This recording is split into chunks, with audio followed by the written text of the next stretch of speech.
ஹவுசிங்கோட மகாலட்சுமி நகர் தான் நம்ம வந்திருக்கோம். இந்த சைட்டை பத்தி டீடைலா பார்க்க போறோம். சோ இந்த வீடியோ வந்து ஸ்கிப் பண்ணாம பாருங்க. பஸ் போற ரூட் உங்களுக்கு வந்து ஆன் ரோட் சைட் வந்து உங்களுக்கு வந்து நம்ம பூந்தமல்லில இருந்து வரனாலும் வரலாம், ஆவடியில இருந்து வரனாலும் வரலாம். எல்லாத்துக்கும் வந்து மிட்லயே தான் நம்ம சைட் இருக்கு உங்களுக்கு. நீங்க பூந்தமல்லில இருந்து வரனா S15 ஒரு பஸ் ஏறினா போதும் உங்களுக்கு வந்து. S15 பஸ் ஏறினா டைரக்டா நம்ம சைட் வாசல்ல வந்து இறக்கிடுவாங்க. ஓகே. இல்ல அப்படினாலும் பிரச்சனை இல்ல. ஆட்டோ ஃபெசிலிட்டியுமே இருக்கு. பார்த்தாலே தெரியும் நம்ம சைட்டுக்குள்ள வந்து சைட் விசிட்டுக்காக வந்திருக்காங்க. அதுக்காக ஆட்டோ வந்திருக்கு. சோ இந்த மாதிரி பஸ்ல இருந்து ஆட்டோல வந்து எல்லா ஃபெசிலிட்டியுமே இருக்கு. அதே மாதிரி பிரதர் சொன்னாங்க ஆவடி டு பூந்தமல்லி சொன்னாங்கல்ல, அது ஆக்சுவலா ஸ்டேட் ஹைவே. அதுல நீங்க ரைட் எடுத்தீங்க அப்படின்னா பூந்தமல்லி போயிடலாம், லெஃப்ட் எடுத்தீங்க அப்படின்னா ஆவடி போயிடலாம். ஸோ இந்த மாதிரி ஸ்டேட் ஹைவே முதற்கொண்டு இருக்கு.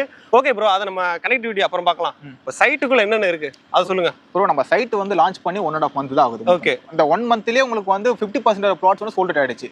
நம்ம ஃபுல்லா வந்து ஒரு 2.5 ஏக்கர் ஃபுல்லி ஒரு கேட்டட் கம்யூனிட்டியா கொடுத்துருக்கோம். சூப்பர். 72 பிளாட்ஸ் கொடுத்துருக்கோம். இது வந்து CMDA அண்ட் ரேரா அப்ரூவ்ட் ப்ராப்பர்ட்டி. இது லான்ச் பண்ண ஒரு வித்தின் 1 monthல ஒரு 50% பிளாட் வந்து முடிஞ்சிச்சு வந்து. சூப்பர். அடுத்து வந்து நம்ம phase 4 எக்ஸ்டென்ஷன் பண்ணிட்டு இருக்காங்க.